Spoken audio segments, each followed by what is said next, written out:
Welcome to learning layer. I am Budhraj Singh. मेरा नाम बुधराज सिंह है। आइए हम आज अपने पहले चैप्टर फ्रेंच रिवॉल्यूशन की बात करते हैं। चलिए, हेलो माय डियर स्टूडेंट्स, बताइए भाई आप लोग कैसे हैं? अच्छे हैं? मस्त एकदम ओके। आइए हम अपने चैप्टर की शुरुआत करते हैं। आज हम डिस्कशन करने वाले हैं अपने एनसीईआरटी क्लास फर्स्ट मतलब फर्स्ट पार्ट की, जिसमें हम पढ़ेंगे फ्रेंच रिवॉल्यूशन।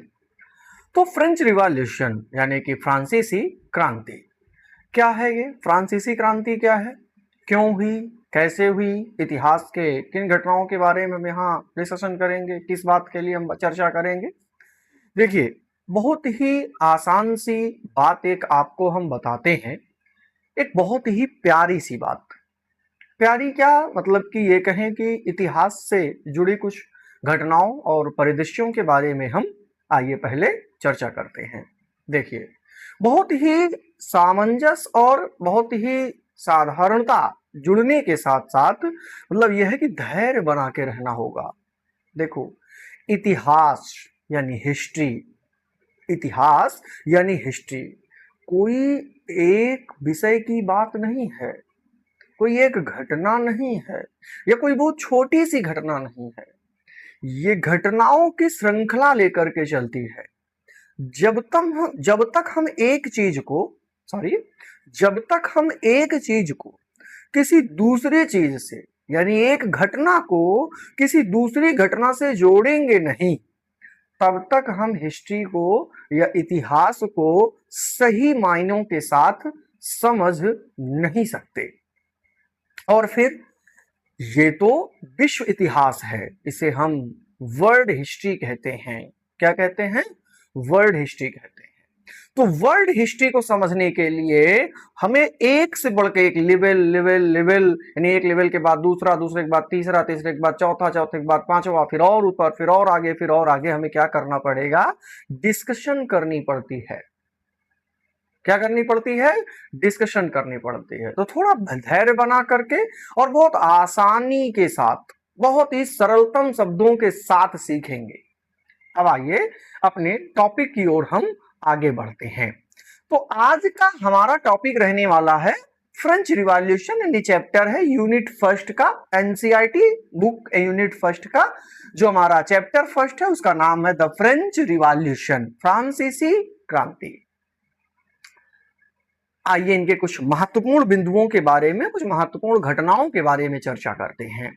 देखिए, हम सभी जानते हैं, हमारा भारतीय इतिहास अगर हम पढ़ते हैं या फिर सबसे पहले आइए हम अपने इतिहास के कुछ तथ्यों की ओर थोड़ा सा डिस्कशन करते हैं। देखिए, आपका ये पहला आज का इंट्रोडक्शन चैप्टर है और हमें इतिहास को क्यों पढ़ना है या फिर हमें फ्रांसीसी क्रांति क्यों पढ़ाई जाती है, सबसे पहले ही एनसीईआरटी के सबसे पहले टॉपिक पर हमें फ्रांसीसी क्रांति ही क्यों पढ़ाई जाती है, जो कि हम जानते हैं कि सबसे पहली आजादी या फिर ये कहें कि सबसे फर्स्ट डेमोक्रेटिक कंट्री जो हुई है, वो पहला डेमोक्रेटिक कंट्री अमेरिका हुई। 1773 में वहां डेमोक्रेटिक कंट्री का उसका नींव पड़ चुका था, यानी गणतंत्रता वहां आ चुकी थी, यानी कि रिपब्लिक डे यानी रिपब्लिक आ चुका था, यानी कि जहां पर ये कहें कि लोगों के द्वारा चुनी गई सरकार, जहां पर पहले सरकार के पहले प्रधानमंत्री के रूप में या कहें वहां पर अमेरिका में प्रधानमंत्री पद तो नहीं है। अच्छा, ये नहीं कि नहीं है, मतलब यह कि वहां के जो जैसे हमारे यहाँ इंडिया में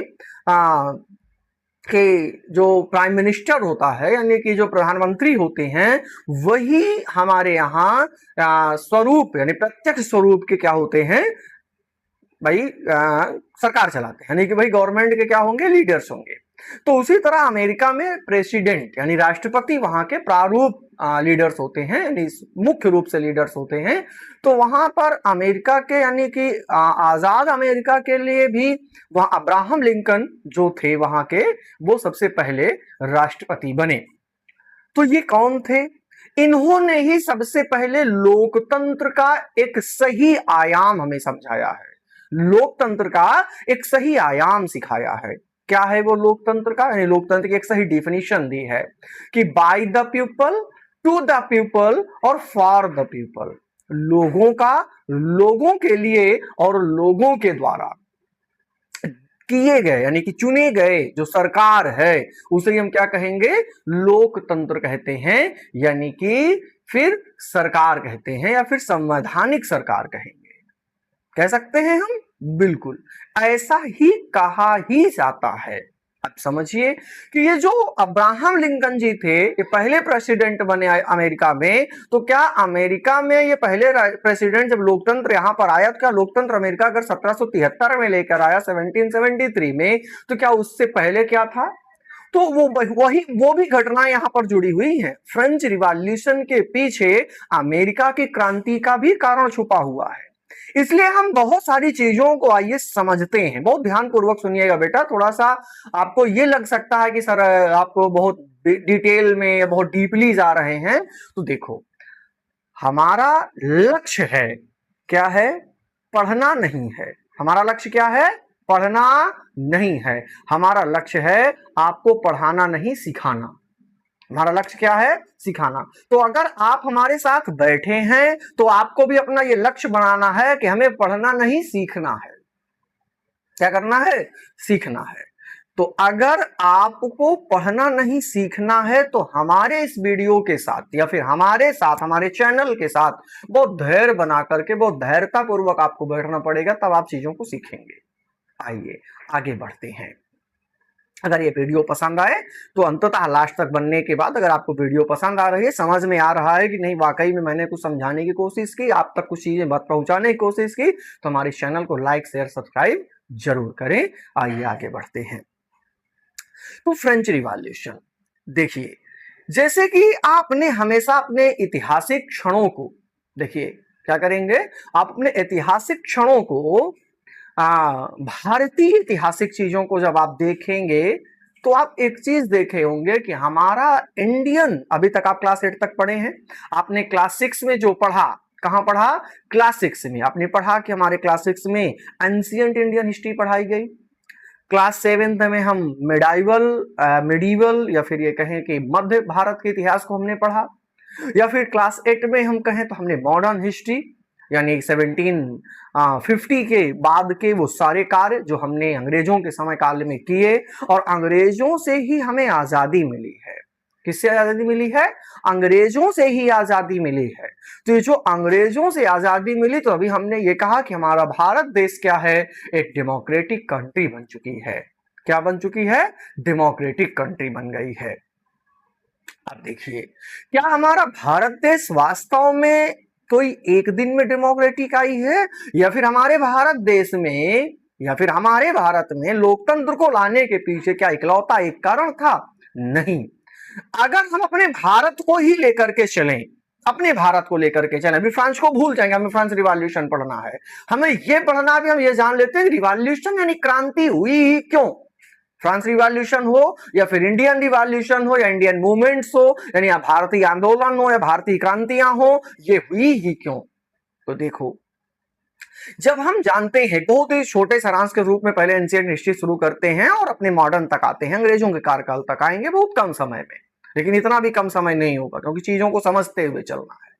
तो हम सभी जानते हैं कि शुरुआत में मनुष्य जो था वो किससे चलता था, 4 पैरों से था। आपने अक्सर मतलब किसी के जुबान, किसी टीचर से, अध्यापक से या अपने आप से, दोस्तों से, बुजुर्गों से, परिवारों से कहीं ना कहीं आपने ये सीखा व समझा होगा या सुना होगा कि हमारे पूर्वज क्या है, बंदर थे। क्या वास्तव में हमारे पूर्वज बंदर थे? क्या वास्तव में हमारे पूर्वज बंदर थे?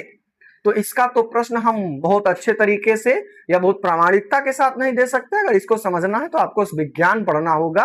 हालांकि वो भी हम कोशिश करेंगे कि आपको क्लास 10th तक के साइंस विषय के बारे में भी हम जाने। हालांकि पहले हमारा टारगेट है इतिहास को समझना, तो इतिहास को पहले समझते हैं। तो मनुष्य जो था वो सबसे पहले कहां रहता था बेटा, 4 पैरों से चलता था। रहता कहां था, पेड़ों पर। सबसे पहले एंशिएंट पेड़ों पर रहता था, 4 पैरों से चलता था। छोटे जानवरों को, किसको, छोटे जानवरों को, बेढंग तरीके का पत्थर जिसे हम स्टोन एज कहते हैं, वहीं पर आएंगे, अभी हम वहीं से बात करते हैं आगे लेकर के, वहीं से साक्ष्य मिलते हैं, इसलिए वहां से बातें की जाती है। तो जो छोटे पत्थर होते थे, बेढंग तरीके के पत्थर, स्मॉल पत्थर, छोटे छोटे बेढंग तरीके, तो छोटे जानवरों को काटते थे, पत्थर उठाते थे और मार देते थे। मारते थे तो वो मर जाता था, उसको क्या करते थे, लेकर आते थे, खाते थे, कच्चा खाते थे बेटा, आग भी नहीं पता था उन्हें, भूनना पकाना ये चीज पता ही नहीं था, तो वो करते क्या थे, कच्चे मांस खाते थे। यानी कि छोटे जानवरों को मारते, बड़े बड़े नाखून होते थे, निकालते और गप कर जाते, मार लेते, दे दनादन, मजा आती। अच्छा, कुछ समय बाद जब इंसान नीचे आया, समूह में रहने लगा, ग्रुप बनाने लगा, यानी एक परिवार, दो परिवार के लोग एक साथ रहने लगे, पहले बहुत दूर दूर रहा करते थे, तो जब एक साथ रहने लगे, ग्रुप्स बनने लगा, समूह बनने लगा, तो उन्होंने क्या किया, एक समाज का संगठन किया। तो आप एंशियंट हिस्ट्री क्लास 6 में पढ़े होंगे, अगर आपको याद है, नहीं याद है तो उस समय समाज के नेता को हम ये कहें आधुनिकता के नाम से जोड़ते हैं, ताकि आपको बहुत ज्यादा एंशियंट ना जानना पड़े। जैसे में समाज के नेताओं की समझ लें कि हम गांव के नेताओं को कह लें, मुखिया कहा जाता था। क्या कहा जाता था बेटा, मुखिया कहा जाता था। मुखिया क्या होता था, उस समाज, उस गांव का नेतृत्व करता था, यानी लीडर होता था। अगर किसी को कोई तकलीफ है, कोई दिक्कत है, कोई परेशानी आई, किसी घर में कोई चीज कमी हुई, तो वो कोशिश करते थे कोई उसके अंदर, मतलब कि कोई उस परिवार में या उसके गांव में किसी प्रकार की कोई झगड़ा लड़ाई हुआ तो उसका निपटारा करवाने लगा। धीरे धीरे व्यक्ति उसको समझाने लगा, वो समझने लगे, और एक दूसरे की बात, अगर कोई चीज समस्या है, किसी प्रकार की कोई प्रॉब्लम है, तो उसका निपटारा या उसका सोल्यूशन जो होता था वो वहां पर प्राप्त करने लगे। हालांकि ये इतना पुराना नहीं था, ये बहुत समय बाद आई, लेकिन फिर भी तो जब हम उस समाज में ढलना शुरू हुए, तो वहां पर जब शिकार होने लगा, समूहों में रह करके शिकार होने लगा, तो वो भोजन को स्टोर करना सीखने लगे। मतलब कैसे भाई, लंबे समय तक एक ही जगह पर हमेशा शिकार मिल नहीं सकता था, तो होता क्या था भाई, तो होता ये था कि वो बड़े जानवरों को शिकार, कई लोग मिल करके बढ़िया घेर ओर के दौड़ भाग के उसको क्या करते थे, शिकार करते थे, और उसे 2-3 दिन, 2 दिन, 1 दिन, 2 दिन, मतलब जो भी होता हो, पूरे परिवार सहित मिलकर के खाते।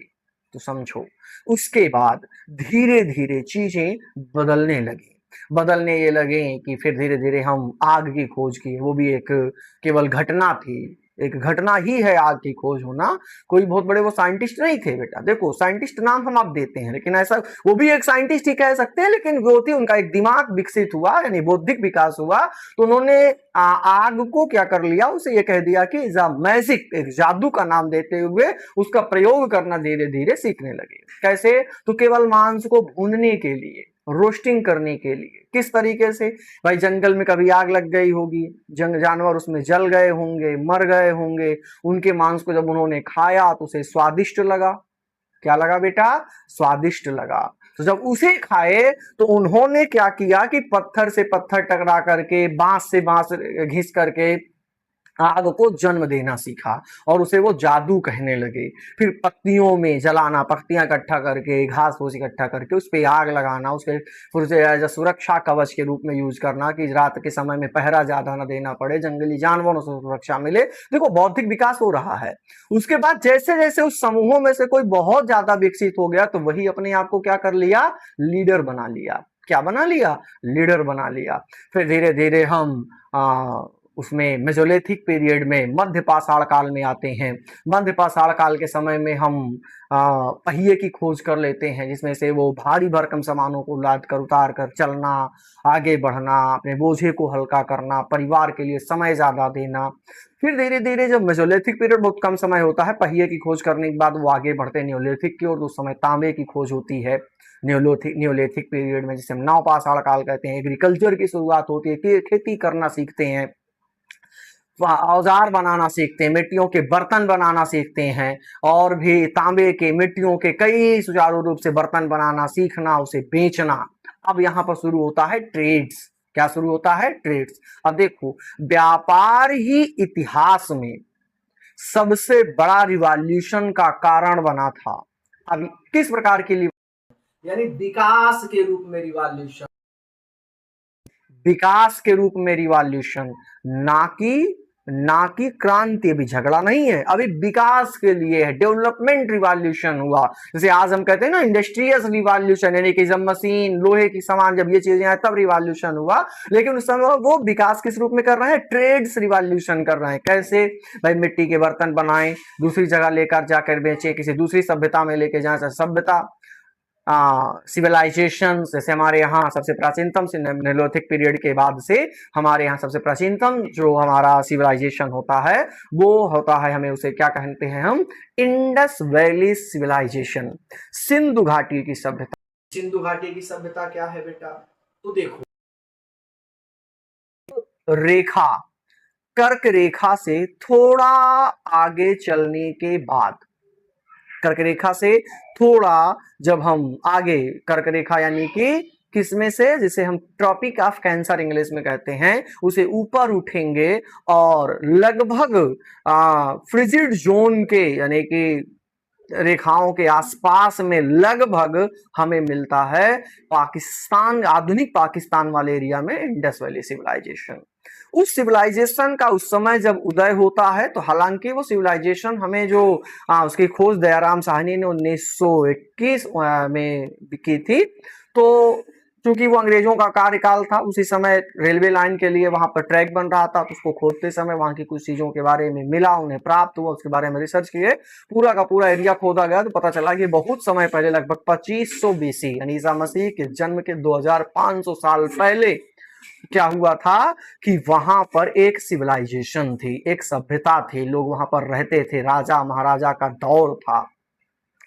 अब वो काम क्या कर किए कि जब धीरे धीरे सभ्यताएं आई, तो उसमें कुछ कारण से, जैसे बहुत से लोग ये मानते हैं कि बाढ़ आई होगी, बहुत से लोग ये मानते हैं कि वहां पर कुछ महामारी आई होगी, कुछ बीमारी के कारण, सिंधु में उफान होने के कारण, बाढ़ आ जाने के कारण पूरी की पूरी सभ्यता विलुप्त हो जाती है। उसके बाद समय कार्यकाल जो शुरू होता है, वो समय होता है हमारा 1650, 1650। अच्छा, एनसीईआरटी में कहीं कहीं आपको 1650 के आसपास में चीजें ही मिलेगी। तो वो होता है हमारे पास भारत में आर्यनों का आगमन। आर्यनों के आने के बाद भारत का नाम आर्यवर्त पड़ता है।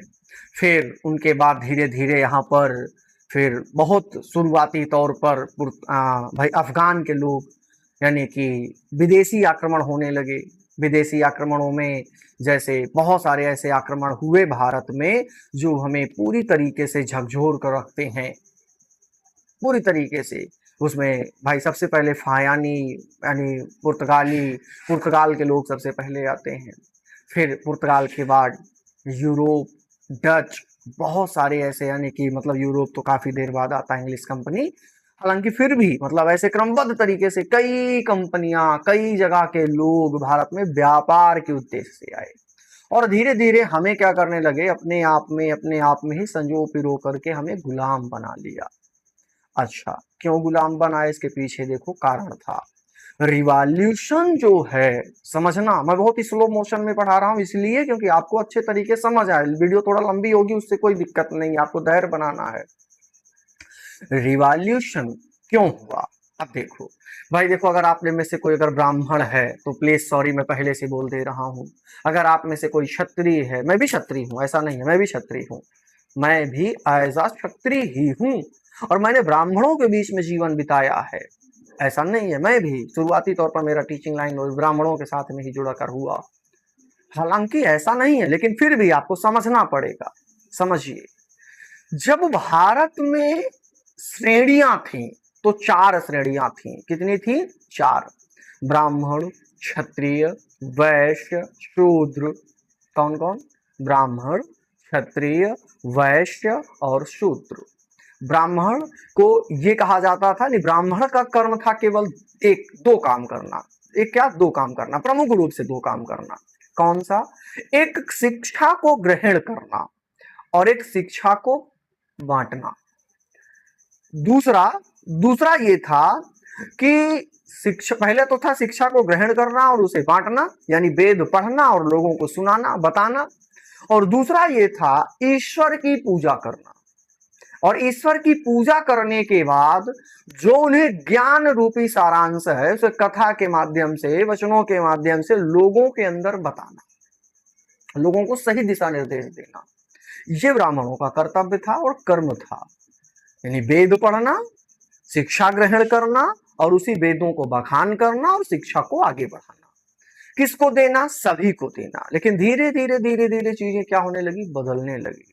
जैसे हमारे स्तर, समाज के स्तर में, श्रेणी में 4 मैंने श्रेणी बताई, एक ब्राह्मण, तो ब्राह्मण का काम हो गया शिक्षा ग्रहण करना और शिक्षा को देना, बांटना, पूजा पाठ करवाना, हवन पूजा करवाना, वेद पढ़ाना, समझाना, चारों वेदों का ज्ञाता होना।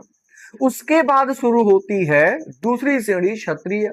तो क्षत्रिय क्या था? तो समाज की जो सुरक्षा करे, अपने परिवार की जो सुरक्षा करे, अपने समाज, अपने गांव, अपने क्षेत्र की जो सुरक्षा करे, लड़े, सुरक्षा सिक्योरिटी प्रदान करे, हर एक चीज के प्रति उत्तरदायित्व हो, तो वो क्या होता था? क्षत्रिय होता था। और क्षत्रियों में से कोई राजा या फिर महाराजा बनता था। दूसरी बात है वैश्य। तो वैश्य का मतलब था व्यापारिक चीजों को अंजाम देना, यानी जैसे घोड़े, हाथी, पशु पक्षी, जीव जंतु और सामानों को या फिर किसी प्रकार के अनाजों को ये क्या करना? खरीदना और बेचना, एक जगह से ले जाकर दूसरी जगह पर बेचना, ये था व्यापार। अब समझो, ब्राह्मण हमारे यहाँ क्या था? टैक्स फ्री था। देखो हम टॉपिक में भी हमारी ये चीजें मिलेंगी। ब्राह्मण हमारा क्या था? टैक्स फ्री था। क्षत्रिय क्या थे? टैक्स देते थे, लेकिन उतना ज्यादा इनके ऊपर प्रेशर नहीं था, क्योंकि राजा उसमें से छूट होता था। फिर वैश्य व्यापार करते थे, जितनी जगह जाएं, जितने राजा महाराजा के गुण अवगुण हो, यानी कि जितने राजा महाराज क्षेत्र और अक्षेत्र हो, उन सब में जाएं, हर बार करेंसी का बदलना। भाई अपने भारत में भी था ऐसा, ऐसा नहीं है कि नहीं था, यहाँ पर भी था। करेंसी का बदल जाना, उनको व्यापार करने में समय लगना, जितने बॉर्डर से होकर के जाए उतने बॉर्डर पर टैक्स दें, बहुत सारी चीजों को करना पड़ता था। और वैश्य के बाद एक चौथी श्रेणी आती है शूद्र। तो शूद्र जो था उसे ना तो पढ़ने का अधिकार था, ना कुछ काम करने का अधिकार था, और काम भी कैसा करता था? उसी में से दास होते थे, जिसे दास्य कहते हैं, इंग्लिश में दस्युस कहते हैं, यानी दास कहते हैं। दास का मतलब है एक बार व्यक्ति को खरीद लिया जाए और उसके बाद क्या किया जाए? उसे दोबारा कोई पेमेंट नहीं देना और आजीवन वो आपके लिए काम करेगा, वो होता था दास। एक बार उसके शरीर का क्या करना है? कीमत देना है, और उसके बाद आजीवन उसके लिए, वो तुम्हारे लिए काम करता रहेगा। वो कौन था? तो वो था दास। अब ऐसी घटनाओं को, ऐसी चीजों को आप समझिए, धीरे धीरे ये चीजें एक विकराल रूप धारण करती हुई चली गई। जैसे बहुत सारे सिस्टम बना देना, एक दूसरे के समाज में विवाह करने से रोक देना। अच्छा देखो, यहाँ पर एक चीज और पॉइंट था, शूद्र को कोई पढ़ने नहीं देता था, उसे कोई विकास करने का अधिकार नहीं था, उसके पास खेत भी नहीं थे, वो मजदूरी करता, उससे टैक्स भी लेते। दूसरी चीज, मजदूरी का भी पूरी तरीके से उसे पूरा उसे जो मजदूरी का, उसका पूरे दिन का काम करने का, मेहनत का जो पैसा था, वो भी पूरी तरीके से नहीं मिलता था। महिलाएं जो काम करती थी उनके पेमेंट अलग हुआ करते थे, पुरुष का अलग, महिलाओं का अलग। तो ये बहुत सारी समस्याएं समाज में थी। धीरे धीरे इसमें भी क्या हुई? कुछ विकसित हुए, कुछ पढ़े लिखे समाज के लोग हुए, मिडिल क्लास फैमिली से भी हुए, अपर क्लास फैमिली से भी हुए, लोएस्ट क्लास फैमिली से हुए। हर एक समाज से लोग इकट्ठा हुए, समझे, बूझे, जाने, और वो क्या किए? इस विषय को आगे बढ़ाते हुए चले। हालांकि जब विदेशी लोग आने लगे, समझने लगे, एक दूसरे के बारे में जानने लगे, अंग्रेजों के आने के बाद ये चीजें और तेजी से फैली और विकास हुआ, तो धीरे धीरे हमने क्या किया? लोकतंत्र की स्थापना की। इसी तरह जैसे हमारे भारत में 4 श्रेणियां हैं। कितनी श्रेणियां हैं? 4 श्रेणियां हैं। अब समझो, एक पॉइंट यहां पर थोड़ा और मिलेगा, फ्रेंच रिवॉल्यूशन पर एक पॉइंट और आपको हम बताते हैं कि एक, जैसे हमारे भारत में राजा थे, तो राजा हमारे कई वंश के हुए ना। देखो आप पढ़े होंगे, सबसे पहले हर्यक वंश, एंशिएंट काल में ही जब शुरू होता, राज शक्तियां शुरू होती हैं, तो हर्यक वंश में सबसे पहले राजा का नाम सुने होंगे आप, बिंबिसार। फिर उसके बाद बेटा अजात शत्रु, फिर वो हर्यक वंश का ही माना जाता है। उसके बाद फिर एक हर्यक वंश के बाद एक और वंश है, फिर उसमें फिर 2 राजा हुए, 2 राजाओं के बाद उसमें एक तीसरा वंश शुरू होता है, जिसे हम नंद डायनेस्टी कहते हैं, जिसके संस्थापक महापद्मनंद जी हैं। महापद्मनंद जी के बेटे का नाम धनानंद नंद डायनेस्टी का अंतिम शासक माना जाता है। क्योंकि अब देखो, हमारे भारत में भी बहुत सारे बुद्धिमान व्यक्ति हुए हैं। जैसे आप धनानंद के दरबार में जब आप पढ़े होंगे, क्लास 6 में हिस्ट्री में पढ़ा गया होगा, धनानंद के दरबार में एक ब्राह्मण देवता, यानी वो शुद्ध रूप से उसे ब्राह्मण ही कह सकते हैं, और बहुत ही दिमागदार, बहुत ही ज्यादा होशियार और बहुत ही ज्यादा शक्तिशाली व्यक्ति थे और ज्ञानी थे। उनका नाम था कौटिल्य, यानी कि जिनको हम बाद में चाणक्य के नाम से जानते हैं। तो उनका अपमान हुआ, धनानंद के दरबार में वो चले गए, एक समाज में, निम्न समाज के लोगों में भैंस चराने वाले यानी जानवरों को चराने वाले, खेल खेल में खेलने वाले एक व्यक्ति को, एक छोटे से बच्चे को उन्होंने इस तरीके से ट्रेनिंग दी, पढ़ाया लिखाया, बताया समझाया, योग्य बनाया और बाद में नंद डायनेस्टी को हरा करके वो मौर्य साम्राज्य की स्थापना चंद्रगुप्त मौर्य के नाम से जाना जाता है। जाना जाता है कि नहीं जाना जाता है। यहाँ से अब हमारे लिए रिवॉल्यूशन शुरू हुआ। अब चंद्रगुप्त मौर्य जो था मगध का राजा बना। मगध के बाद उसने वत्स, कोशी, बहुत सारे ऐसे राज सरकारों को, वैशाली वगैरह सब जीतते जीतते कहाँ गए, कहाँ गए भाई, तो ये गए पाकिस्तान वाले उसी एरिया में। आधुनिक पाकिस्तान का जो हमारा एरिया झेलम और चिनाब नदी जो अफगानिस्तान में पड़ता है, तो झेलम नदी के किनारे उधर से जब अलेक्जेंडर की सरकार आ रही थी, अलेक्जेंडर का मतलब एक युद्ध लड़ने का, एक अलेक्जेंडर द ग्रेट का नाम से जाना जाता है, आप जानते हैं सुने होंगे, तो उसका युद्ध होता है चंद्रगुप्त मौर्य से। चंद्रगुप्त मौर्य जब युद्ध होता है तो अलेक्जेंडर की सरकार जो सेना थी वहां पर थकी थी, नदी नहीं पार कर पाई, तो अलेक्जेंडर अपने किसी बहुत ही विश्वसनीय प्रधान को अपना पूरा सौंप करके वापस जाता है। उसके बाद जब उनका युद्ध होता है तो वो हार जाते हैं। तो जब हार जाता है अलेक्जेंडर की सेना वहां पर, तो वो जो प्रधानमंत्री है, वो प्रधानमंत्री अपनी बेटी का विवाह चंद्रगुप्त मौर्य से करता है। किससे करता है? चंद्रगुप्त मौर्य से।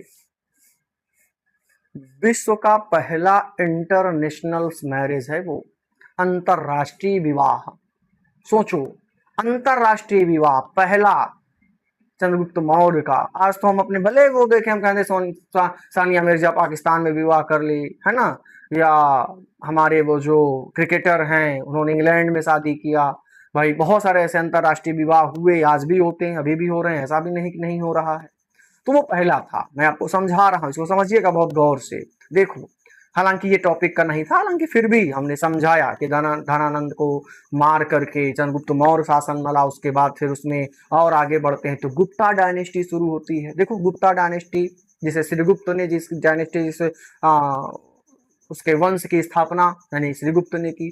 देखो मैं यहाँ पर इसलिए इसे बता रहा हूँ कि श्रीगुप्त जो मौर्य साम्राज्य का अंतिम सबसे सर्वश्रेष्ठ अंतिम राजा जो अशोक थे, महान अशोक, उसके बाद श्रीगुप्त डायनेस्टी, अशोक यानी कि मौर्य डायनेस्टी के बाद मौर्य वंश के बाद गुप्ता डायनेस्टी शुरू होती है, गुप्त वंश शुरू होता है, फिर लोधी वंश, बहुत सारे वंश ऐसे आते हैं जो बहुत सारी चीजों को देख करके मुगल साम्राज्य शुरू होता है, फिर गुलाम वंश शुरू होता है, फिर आप गुलाम के बाद मुगल साम्राज्य मतलब ये अकबर के कहानियां शुरू होती हैं, फिर अंग्रेजों का आगमन होता है। तो ऐसे बहुत सारी चीजों को भारत में आया। अब देखो ये वंश क्या होते हैं, तो वंश ये होता है जैसे अगर मान लो मैं राजा हूं, suppose that I am a king of my village, तो मैंने अपने कुछ रूल रेगुलेशन बनाए होंगे भाई, मैं अपना कुछ नियम कानून बनाया होगा, टैक्स पद्धति सिस्टम को बनाया होगा। तो वो टैक्स पद्धति रूल रेगुलेशन जो होता है, तो अब वो में से मेरा नाम राजा बुधराज है, तो मैं कह दूं कि मैं बुधराज वंश का, मेरे आने वाली पीढ़ी अगर मेरे ही रूल कानून को मानेगी तो वो कहेगी कि मैं, जैसे अब आप ही समझो, अगर आप कोई पर जाते हैं, कहीं निमंत्रण जाए, कहीं रिश्तेदारी में जाए,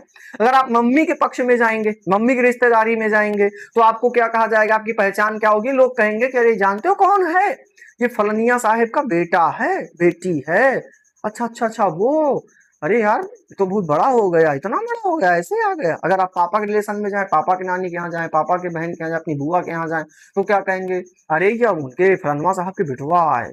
लेकिन आप अपने घर में हैं और कोई बाहरी व्यक्ति अगर आपके पास आता है, तो आपकी आइडेंटिटी क्या है, कुछ नहीं ना, फिर किसके आइडेंटिटी से आने जाएंगे, या तो आपके बाबा हूँ तब आप उनको कहेंगे ना फलाने साहब का भाई, पहले तो आपके पापा के नाम से बताएंगे उनका बेटा है। मान लो अगर आपके पापा को भी नहीं जानते तो कहेंगे ना कि नहीं नहीं उनका नाती है, उनके बेटे का बेटा है। अच्छा अच्छा, उनके बेटे का बेटा है, बड़ा स्मार्ट है, बहुत अच्छा है। अगर आप बेकार काम करते हैं, किसी जगह पे हैं, ऐसे ऐसे फंक्शन के समाज में हैं जहां पर आपने गलत काम किया, अरे बताओ बाप ऐसा रहा, बेटवा सब धुआ लिहिस। होता है कि नहीं होता? बहुत सारी चीजें आपको देखने सुनने को मिलती हैं।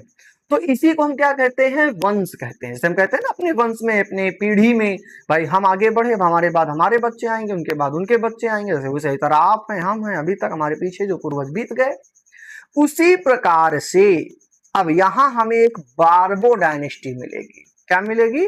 बारबो डायनेस्टी, इंग्लिश में बारबो और हिंदी में बूरबो डायनेस्टी कहते हैं। तो बोर्बो वंश में राजा, जैसे अब हमारे यहाँ भाई मान लो हमने गुप्त में सबका नाम, हमारे यहाँ सबका नाम भाई नाम चलता था, तो वहां उन्होंने कहा कि बोर्बो डायनेस्टी में एक वंश के अनुसार से चलने वाले क्रमबद्ध तरीके को हम फर्स्ट सेकेंड फोर्थ ऐसे करके, तो फ्रेंच में एक फ्रांसीसी वर्ड है लुई। क्या वर्ड है? लुई। तो बोर्बो डायनेस्टी का 16वें नंबर का लुई, यानी राजा को कहा जाने वाला एक पद है लुई 16। तो जो लुई 16 है वो 1774 में फ्रांस की राजगद्दी पर बैठते हैं। पहले समझना क्या कहानी है, समझना। देखो जैसे अब हमारे यहाँ 4 स्टेज थे, 4 श्रेणियां थी, ब्राह्मण, क्षत्रिय, वैश्य और शूद्र। तो वैसे ही फ्रांस में 3 स्टेज हैं, यानी कि समाज 3 भागों में बटा है। एक कौन सा? एक क्लर्जी है, जिसे बहुत हाई लेवल का समाज का प्राणी माना जाता है। एक नोबेलिटी है, जिसे हम मध्यम वर्ग मानेंगे। और एक थर्ड स्टेट है, जिसमें बिजनेसमैन, पीजेंट्स यानी किसान वर्ग, व्यापार वर्ग, मजदूर वर्ग, और इनकी जनसंख्या जो है वो लगभग 90% है। तो जो क्लर्जी है, जिसे हम ये कहें कि मंदिर के पुजारी, जैसे अपने यहाँ मंदिर में पुजारी ब्राह्मण देवता होते हैं, वैसे उनके यहाँ चर्च में यानी गिरजा घर में पुजारी को हम क्या कहते हैं? क्लर्जी या फिर प्रीस्ट के रूप में, ऐसा वहां कैसे समझें।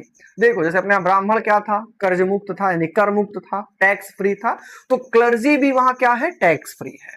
और नोबेलिटी में वो लोग आते हैं जो ये कहें कि क्षत्रिय वर्ग ही, ऐसे समझ लें अपने यहाँ समझने के लिए कि क्षत्रिय वर्ग के रूप में वो समाज के लोग आते हैं जो राजा महाराजा के संबंधों से रिलेट करते हैं, राजा महाराजा से रिलेशन रखते हैं, या फिर उच्च कोटि के लोग, और वो भी टैक्स नहीं देते।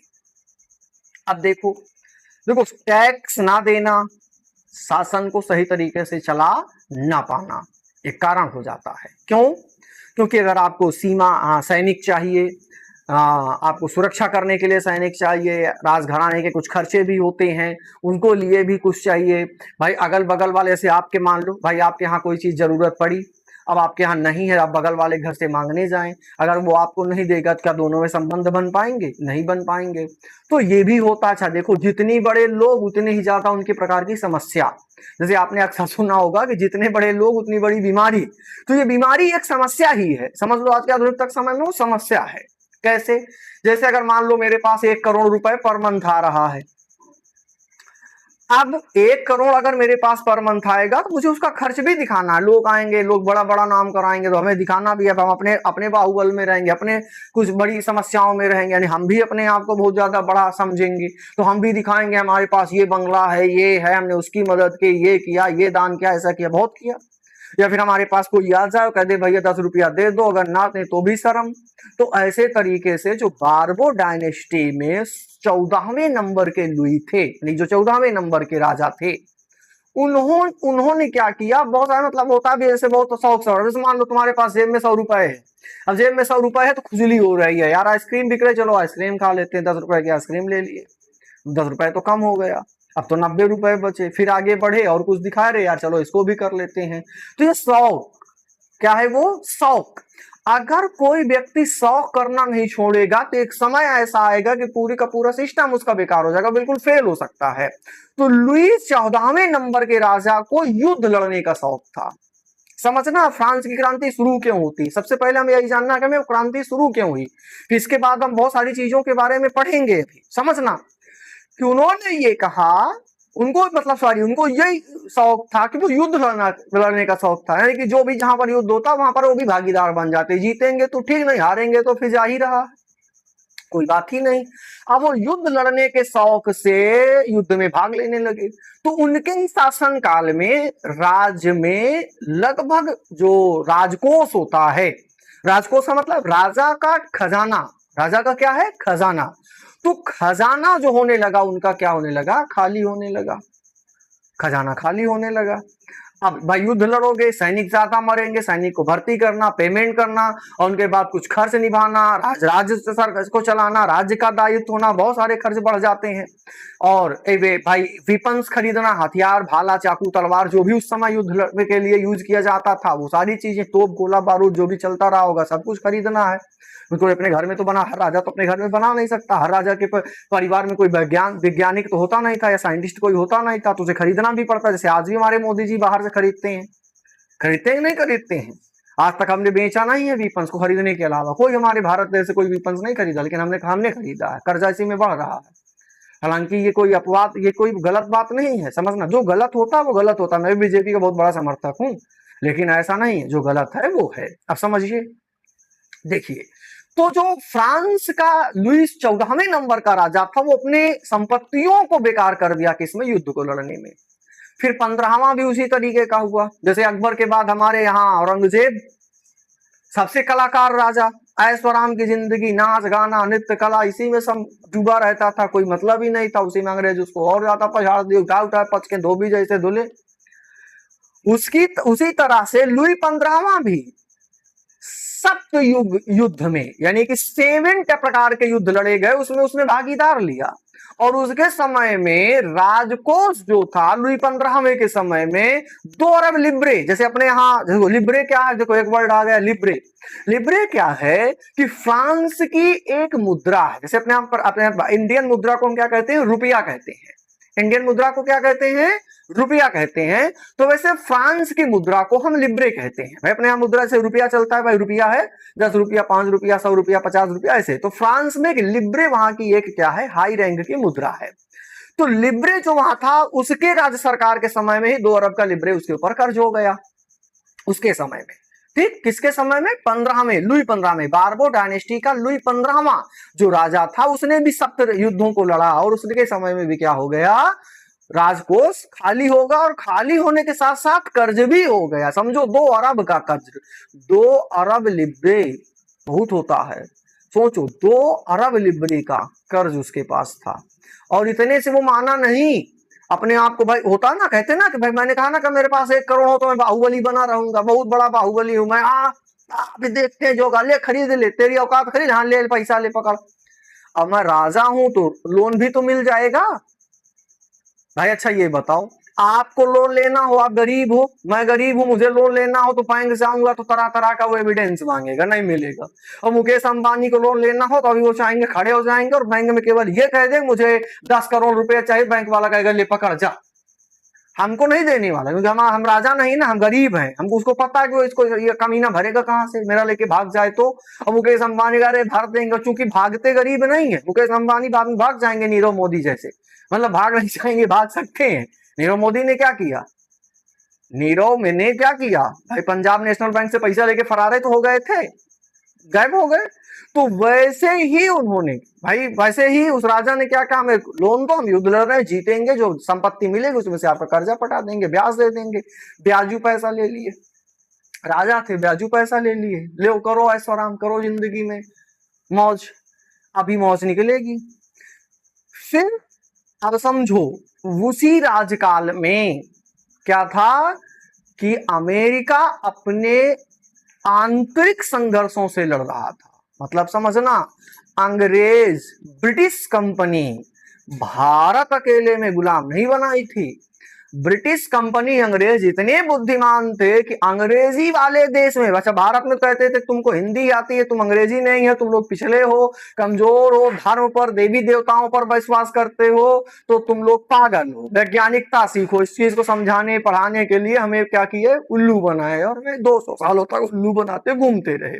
लेकिन अगर सोचो, जो इंसान अमेरिका जैसे समाज में अगर वो अपने आप को स्थापित कर सकता है, वहां के लोगों को लूट घसोट कर सकता है, तो बाकी तो दुनिया है। अब चलिए आगे देखते हैं। तो अमेरिका अपने उन डेमोक्रेटिक फाइटिंग्स में वो उतर रहा था, जो युद्ध लड़ रहा था। तो लुईस 16वां जब 1774 में राजा बनता है, कब, 1774 में, तो अमेरिका के युद्ध में इसने भी पैसा दिया था, यानी उनकी मदद की थी, अपने यहां से सेना भेजा था, उसके साथ कुछ खर्च भेजा था, जो भोजन की जरूरत थी उसको भेजा था। आप समझो, यानी घर में मूस गिरे मर जाए, बात को समझना, घर में मूस गिरे और मर जाए। और हम इतने बड़े बाहुबली बने हैं कि चल रहे हैं अमेरिका में सैनिक भेज रहे हैं, चलो आ जाओ तो लो हमारे यहाँ सैनिक ले लो, अपने यहाँ डेमोक्रेटिक स्थापना करो। ये हालत थी लुई 16 की।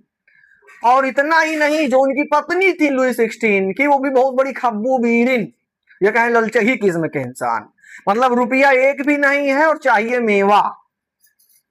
लुई 16 की पत्नी भी कौन, एंटियोंट, सॉरी मुझसे नाम नहीं बन रहा है, एंटिनोट क्या जो उनका नाम है, वो भी बहुत बड़े मतलब कि राज घराने में बिलोंग करने के वजह से मतलब वो क्या करती हैं कि अपने आप को बहुत बड़ा महारानी, मतलब महारानी तो ही है, खर्च भी थे, इतना मजेदार खर्च करने लगी, खर्च का मतलब हिसाब ही कोई नहीं है, चल रहा है अब तो उससे भी राजकोष का भी खर्च और बढ़ता चला गया। अब जानते हो क्या हुआ, जब 74 में वो राजा बनता है, लुई 16 जो था वो 1774 में जब राजा बनता है तो उसके राजकोष तो खाली था, 2 अरब लिब्रे का कर्ज उनके पिताजी ने ही ले रखा था, पिताजी कह सकते हैं, राज सरकार राजशाही कोष में तो कर्ज था ही। उसके बाद जब उन्होंने अमेरिका जैसे देशों में अपनी मदद भेजी तो उसकी वजह से उनके पास 10 अरब कर्ज और बढ़ गया। क्या बढ़ गया, राजकोष में 10 अरब का कर्ज बढ़ गया। और समाज 3 स्टेजों में बटा है, 3 भागों में बटा है, और समाज के तीसरे भाग पर ही पूरी तरीके से कर्ज को चुकता करने का प्रेशर बन रहा था। क्यों भाई, अच्छा ही बताओ, हम राजा हैं, अगर हम 10 नौकर रखे हैं, अभी तक हम चरपहिया चल रहे थे, अब हम साइकिल चलने लगे तो लोग हंसेंगे नहीं हम पर, हंसेंगे ना, तुम खुद ही कहोगे। अभी अरे मैं भी जीता जागता एग्जाम्पल, अब अगर मैं पेट निकल रहा मेरा तो कभी कभी साइकिल चलाऊं, कहते क्या भैया साइकिल पर गाड़ी का हो गई, ये हालत है। अगर मैं एकदम से, जो कि मैं एकदम से निम्न वर्ग के फैमिली से बिलोंग करता हूं, तब ये अगर कोई राजा महाराजा, अगर कोई बग्घी से चल रहा है, बड़े बड़े ऐशोआराम जिंदगी जी रहा है, अगर वो साइकिल चलाने लगे, मेहनत करने लग जाए, तो क्या वो जीवन भर कुछ कर पाएगा, वो भी शर्म के मारे डूबेगा, उसको भी शर्म आएगी। इसी चक्कर में जो भाई, अब वो राजा तो काम करेगा नहीं, और फिर राजा काम भी करेगा तो इतना पैसा चुकता नहीं कर सकता, इसलिए उसने क्या किया भाई, राजा के पास इनकम का केवल 2 स्रोत होता है, एक तो टैक्स और दूसरा युद्ध लड़ करके किसी क्षेत्र को जीते तो उसके राजा से वो कुछ मुआवजे के रूप में या फिर हमेशा के लिए उसे एक टैक्स ले ले, उस क्षेत्र का टैक्स बढ़ जाएगा। लेकिन लुई 16वां तो वो भी नहीं कर सका, वो भी नहीं कर सका। अब क्या होता है, यहां पर सबसे बड़ी उम्दा किस्म की बीमारी शुरू होती है, बीमारी ये शुरू होती, बीमारी ही कहेंगे इसे हम, राजकोष बीमारी शुरू होती है। तो जो क्लर्जी और नोबेल्टी समाज के लोग हैं वो टैक्स देने से क्या कर देते हैं, साफ इनकार कर देते हैं कि अभी तक हमने टैक्स नहीं दिया तो अब हम टैक्स नहीं देंगे। अब सोचो 2 अरब का कर्ज है, पहले से था, 10 अरब अब बढ़ चुका, कितना हो चुका है, 12 अरब लिब्रे का। अभी तक अगर कोई थर्ड स्टेट्स का लोग था, अगर वो 2 रुपए टैक्स दे रहा था, उसके पास कोई कर्ज नहीं था राजा के पास, तो टैक्स नहीं बढ़ा रहा था, क्योंकि वहां टैक्स बढ़ाने के लिए भी नियम और कानून बैठकें होती थी, कई सारी चीजें हैं जो वहां पे व्यवस्थाओं के साथ करना चाहिए था। क्योंकि राजा अब क्या कर रहा, अकेले मनमानी करना चाहता था, तो जो भाई फर्स्ट और सेकेंड स्टेज यानी क्लर्जी और नोबेल्टी, ये दोनों वहां पर भाग लेते हैं और टैक्स भरने से मना कर देते हैं। फिर उसके बाद बात आती है अब किसके ऊपर, थर्ड स्टेज बचा भैया। अब थर्ड स्टेज बचा तो उसमें देखो 3 प्रकार के लोग हैं, एक तो बिजनेसमैन, चाहे वो बड़े छोटे जैसे भी हो वैसे भी हैं, एक किसान है। अब वो अभी मैं मतलब उसको डिफाइन नहीं कर रहा हूं, एक पीजेंट्स वर्ग है, एक बिजनेस वर्ग है और एक लेबर्स वर्ग है, समझिएगा। तो लेबर्स वर्ग में वो सभी आएंगे, जैसे मान लो कारपेंटर हो गया, है ना, पोर्टर हो गया, या खेतों में मजदूरी करने वाला हो गया, है ना, ये सभी लेबर्स की काउंटिंग में आएंगे। अब दूसरी चीज जो है वो पीजेंट्स, तो पीजेंट्स जो हैं वो किसान वर्ग के लोग आते हैं, किसान वर्ग यानी वो चाहे कम जमीन वाले हो, ज्यादा जमीन वाले हो, बहुत बड़े जमीन वाले हो, लेकिन किसान वर्ग वो टैक्स देता था। अब समझिए, अब ऐसी स्थिति पर इन्हीं तीनों लोगों के बीच में टैक्स आना था, यानी कि केवल और केवल थर्ड स्टेट में 3 लोग, बिजनेसमैन और पीजेंट्स और लेबर्स। अब देखो जो बिजनेसमैन था, अब अगर समझा जाए, जैसे समझो मान लो कि मेरे पास ये मोबाइल है और मैं इस मोबाइल को क्या कर रहा हूं, बेचने का काम करने जा रहा हूं। क्या करने जा रहा हूं? बेचने का काम कर रहा हूं। अब मैंने इस मोबाइल को 10 रुपए में खरीदा, अभी तक मुझे 10 रुपए में मिलता था। एग्जाम्पल दे रहा हूं, समझिएगा। जैसे मैं इसे 10 रुपए में खरीदता था और इसे मैं 12 रुपए में बेचता था या 15 रुपए में बेचता था, जितना भी, मान लो पुराना रेट वही था। अब हुआ क्या, बिजनेसमैन के लिए बात कर रहा हूं अभी मैं। अब अगर मेरे पास टैक्स आएगा तो मैं इसे, अगर मैं 12 रुपए में अभी तक मैं खरीद रहा था और फिर मैं इसे क्या कर रहा था, अगर मैं 12 रुपए में खरीद रहा था 15 रुपए में बेच रहा था, या 10 रुपए में खरीद रहा था तो 15 रुपए में बेच रहा था, तो जो पैसा था उसमें से मैं टैक्स भी दे देता था, मुझे भी बच जाता था। बोलो हाँ, समझ में आई बात? आगे देखो अब क्या हुआ। जब टैक्स बढ़ेगा थर्ड व्यक्ति के ऊपर, थर्ड समाज के स्टेज के ऊपर, तो बिजनेसमैन के ऊपर भी तो टैक्स बढ़ेगा। अब उस टैक्स को अगर बढ़ाया जाएगा तो ये कीमत जो मुझे 10 में मिलती थी वो मुझे अब कितने में मिलेगी? 12 में। या तो मान लो मुझे 10 में मिलती थी, मैं किसी दूसरी जगह से लेके आता था और यहां पर मैं बेचता था, तो मुझे उस मुनाफे में मेरे, मैं उनको टैक्स देता था। अब मान लो मुझे टैक्स 5 रुपए, 2 रुपए के बदले या मुझे 10 रुपए देना पड़ जाए, तो क्या मैं 10 रुपए के मोबाइल को क्या मैं 15 रुपए में बेचूंगा? नहीं, क्योंकि मुझे 2 के बदले टैक्स देना है, तो इसे मुझे तो ये 20 का खरीदा पड़ गया, चाहे मैं बाहर दे के रहा हूं चाहे अपने राज्य में दूं। अगर मुझे 20 का मिलने लगा तो मुझे भी तो कुछ चाहिए, मुझे कुछ चाहिए, तो मैं इसको कितने में बेचूंगा? 30 में बेचूंगा, क्योंकि मैं कहूंगा टैक्स बढ़ गया है। तो आपकी गरज है खरीदो, नहीं है तो मत खरीदो, कोई और खरीदेगा। तो ये हालत थी। अब समाज में लोगों की ऐसी हालत बनने के बाद, जब चूंकि वहां जो बिजनेसमैन थे तो वो खरीद कर कैसे पावरोटी लोग खाते थे, क्योंकि मजदूर वर्ग के लोग केवल पावरोटी खाते, उनके पास खेती नहीं है तो दिन भर मजदूरी करते। जैसे आज भी हमारे यहाँ जिनके पास खेत नहीं है तो अगर मजदूरी करेंगे, दिन भर काम करेंगे, 100-400 रुपए 500 रुपए जो भी काम किए, तो आज हमारे सबसे बढ़िया तो खाना ये होता है, जो मजदूर होता है वो सबसे पहले 500 रुपए कमाया तो 100 रुपए ठीका पर जाता है। वो ठीका पर जाता है, वो आएगा थकान मिटाने की दवा है, 100 रुपए का ठीके पर काम चला गया। उसके बाद आया साग सब्जी लेके आया, कुछ बचा तो परिवार के खर्चे में चला जाता है, तो जीवन उनका चल रहा है। उसी तरह मजदूर वहां पर भी देखो, पेमेंट नहीं सिर्फ बढ़ रही है, दिन भर काम करने का 100 मिल रहा है तो 100 ही मिल रहा है, उसमें कोई इजाफा नहीं, उसमें कोई बढ़ोतरी नहीं है। लेकिन पावरोटी की कीमत अब 6 गुना 10 गुना ऐसे बढ़ रही है। समझो, जो पावरोटी अभी तक मान लो 1 लिब्रे या 1.5 एग्जाम्पल के तौर पर 1 लिब्रे या 1.5 लिब्रे मिल रहा है, तो वो पावरोटी अब 10 लिब्रे की बिक रही है। अब बताओ मजदूर पर पगलाएगा कि नहीं पगलाएगा? भाई खरीदेगा नहीं तो खाएगा क्या? तो इस तरीके में बहुत सारे समाज के लोग इकट्ठा हुए और जब राजा के यहाँ क्या कर दिए, छाप छोड़ दिए, चढ़ाई कर दिए, चढ़ाई की है। चढ़ाई करने के बाद यानी कि उस राजा को, देखिए अब यहाँ पर एक एग्जांपल और देता हूं, अभी मैं भी टॉपिक को शुरू नहीं किया हूं, अभी केवल मैं हिंट दे रहा था कि क्यों वहां पर झगड़ा शुरू हुआ। तो देखो आइए हम आपको दिखाते हैं। अब यहाँ पर आपको कुछ चीज पॉइंट्स हाउस करते हैं, फिर उसके बाद उस कहानी को आगे बढ़ते हैं। इसमें जैसे आपको देखो देखने को मिलेगा, इसमें कह रहा है कि करिकुलम बेस्ड लेसन प्लान है। क्यों, मतलब इसको हम कैसे लेकर चले, कैसे हम इस चैप्टर को पढ़ने वाले हैं, देखिए। तो द फ्रेंच रिवॉल्यूशन यानी कि फ्रांसीसी क्रांति, इसमें पहला पॉइंट है, स्टेज 1 है कि रूट केसेस। रूट केसेस क्या है? 1780s यानी कि 1780 के दशकों में फाइनेंशियल क्राइसिस, यानी वही जो कर्जा बढ़ा, लिब्रे वाला कर्जा बढ़ा, उनकी घटनाएं शुरू हुई और ज्यादा वो खर्च बढ़ाना चला गया। तो एक तो ये था कि फाइनेंशियल क्राइसिस था, और एनलाइटमेंट आइडियाज, लोगों के विचारों में अब क्या हो रहा था, विकास हो रहा था।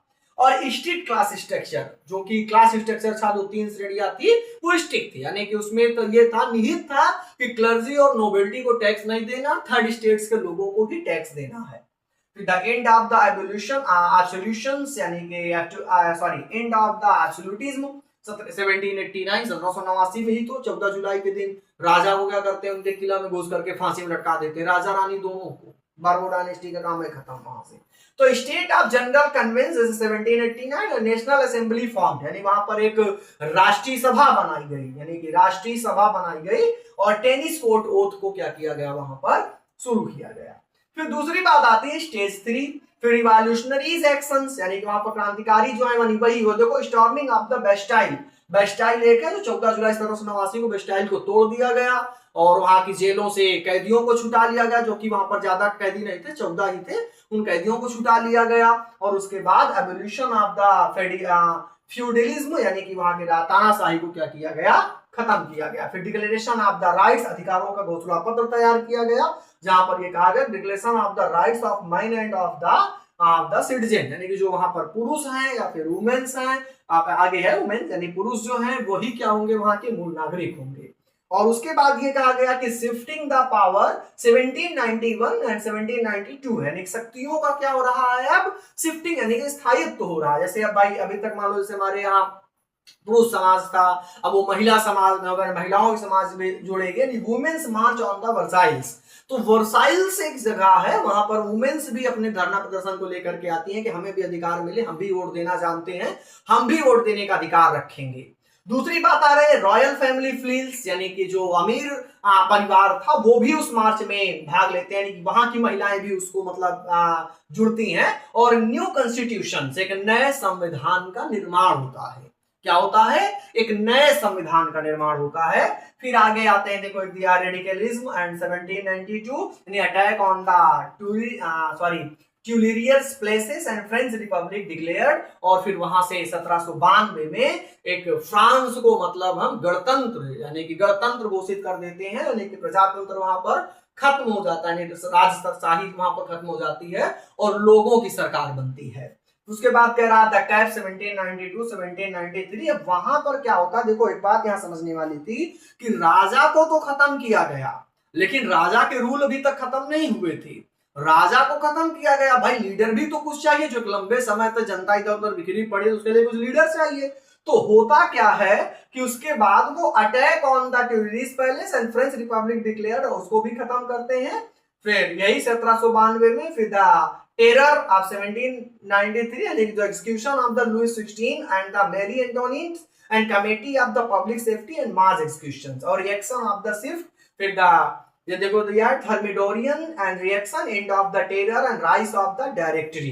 फिर assess the student comprehension evaluated of the Napoleonic, और फिर नेपोलियन जो बोनापार्ट का आप नाम सुनेंगे वो लीडर बनता है फाइनल असेसमेंट के रूप में, लेजेसी के रूप में। आइए उसके बारे में अब हम चर्चा करेंगे। देखिए अब उसी का अब हम भाई चूंकि हम बाइलिंगुअल लेकर चल रहे हैं तो एक पाठ्यक्रम आधारित पाठ्य योजना से फ्रांसीसी क्रांति है, आइए देखते हैं। देखिए जैसे मूल कारण उसका क्या, जैसे मैंने जो कहानी समझाई वो है, अभी हम ये मतलब बना रहे हैं, आगे की ओर क्लास दर्शन आगे हम करेंगे। तो लगभग 1780 का दशक था, जिसमें वित्तीय संकट थी, प्रबुद्ध विचार था। देखिए क्या क्या था, वित्तीय संकट था, प्रबुद्ध विचार था, संघ वर्ग संरचना थी, यानी कि वही जो क्लर्जी मोनर्ची, यानी कि जो भाई हाई फर्स्ट और सेकंड थर्ड में। फिर देखो जैसे शरण सेकंड में पढ़ेंगे निरंकुशता का अंत, यानी कि जो लुई 16वें वाला राजा था उसका इधर स्टेटस जनरल की बैठक हो गई थी और नेशनल असेंबली का गठन हो चुका था, टेनिस कोर्ट का शपथ हुआ, यानी कि वहां पर हम सभी को अधिकार देंगे। फिर बैस्टाइल का पतन होता है 14 जुलाई 1789 को, सामंतवाद का उन्मूलन होता है। उसके बाद ये अधिकारों की घोषणा होती है, मनुष्य और नागरिकों के अधिकारों की घोषणा, यानी कि जो मनुष्य होंगे वहां के जो नागरिक होंगे उनके अधिकार मिलेंगे। सत्ता का हस्तांतरण होता है, वर्साई पर महिलाओं का मार्च निकलता है, भाई महिलाएं भी उसमें कहेंगे कि मुझे भाग लेना है। फिर शाही परिवार का पलायन होता है, यानी कि जो राजशाही परिवार होता है उसको दूर भगाना और सभी आम जनता के लोगों को भी देना, और नया संविधान 1791 का गठन होता है। फिर उसी में से 1792-93 के बीच में ही एक है कि ट्यूलिरीज पैलेस पर हमला। ट्यूलिरीज पैलेस है यानी कि जो राजशाही पर ही फ्रांसीसी गणराज्य की घोषणा हो जाती है। फिर द्विकैप है एक में से ट्यूलिरीज पैलेस पर हमला होने के बाद फ्रांसीसी गणराज्य की स्थापना, यानी भाई इन चीजों को खत्म करना, तोड़ना भगोना और लोग आगे बढ़ाएंगे। फिर आतंक का राज आएगा, आतंक का राज लुई 16 जो होगा वो मैरी एंटोनियट की फांसी हो जाएगी, वहां पर सार्वजनिक सुरक्षा समिति हो जाएगी, सामूहिक फांसी होगी, सामूहिक मतलब दोनों को एक साथ उनके ही बंगले में खड़ा करके लटका देंगे। फिर दिया प्रतिक्रिया और बदलाव, यानी उसके बाद जो चीजें वहां पर खत्म होती हैं तो बदलाव क्या क्या आएगा, थर्मिडोरियन प्रतिक्रिया होती है, आतंक का अंत हो जाता है, यानी कि जो जनता है उनका आक्रोश उनका गुस्सा भी शांत हो जाता है। उसके बाद अब वो आगे बढ़ेंगे। फिर देखो डायरेक्टरी का उदय होगा। उसके बाद अंतिम मूल्यांकन के रूप में हम क्या करेंगे कि छात्रों की समझ का आकलन करें, यानी कि जैसे मतलब ये है एक मतलब लेसन प्लान क्या क्या चलेंगे कि आपसे भी आपका टेस्ट आपके बारे में पूछेंगे, आपसे इन चीजों के बारे में पूछेंगे क्या आपने समझा। फिर नेपोलियन का विरासत मूल्यांकन करेंगे, वैश्विक इतिहास पर दीर्घकालिक प्रभाव पर चर्चा करेंगे कि भाई उनका प्रभाव हमारे समाज में, विश्व में और भी देशों में क्या पड़ा। फिर उसके बाद नेपोलियन के युग की शुरुआत हो जाती है, तो नेपोलियन बोनापार्ट के बारे में आगे हम पढ़ते हैं।